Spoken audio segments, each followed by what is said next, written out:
So the App Store thinks my app is a typo. People search receipt, but they spell it wrong, and they get my app, RecipePT. That's the only search it ranks for. So we get a ton of people. They look at my app.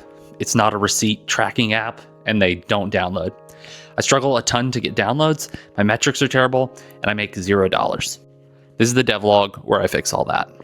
So this is not your average devlog. The app exists, just nobody's using it. So in this series, we're gonna try to market it. Every episode, we're gonna try something. I'll show you the real numbers. I'll show you what impacted it, and hopefully we can move the needle. Spoiler though, the numbers right now, they're bad.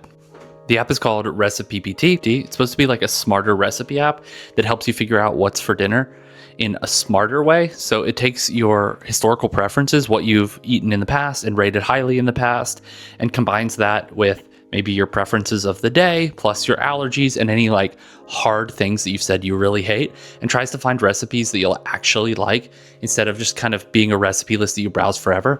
It also remembers like what you've cooked in the past and given high ratings, and then brings those back on some semi-random cadence so that hopefully you can take recipes that were past ones you really enjoyed and you can recook those and not kind of forget about them and lose them like you will if you're using a regular recipe keeper. So here's where we're at. Here's the revenue cat, $5 a month MRR, except that is me. So that doesn't really even count. So we have no subscribers. And here's the App Store Connect. The numbers are terrible. We have 1,200 impressions, but only 89 page visits, and out of that, only 3 downloads, which honestly is pretty good considering that those people probably were looking for a receipt app.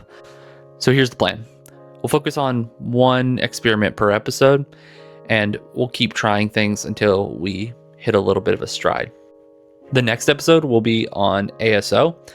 ASO is App Store Optimization. It just means moving around your keywords until you find something that's searched frequently but doesn't have a lot of like hard competition in it.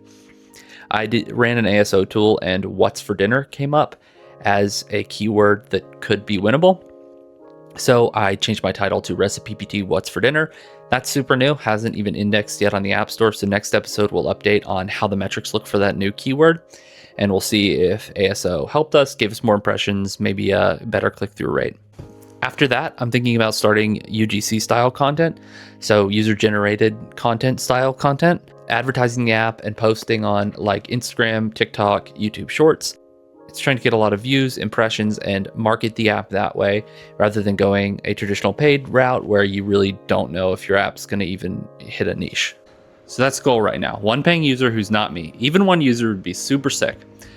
We're going to try to do that, and I'll see you at whatever cadence I decide on.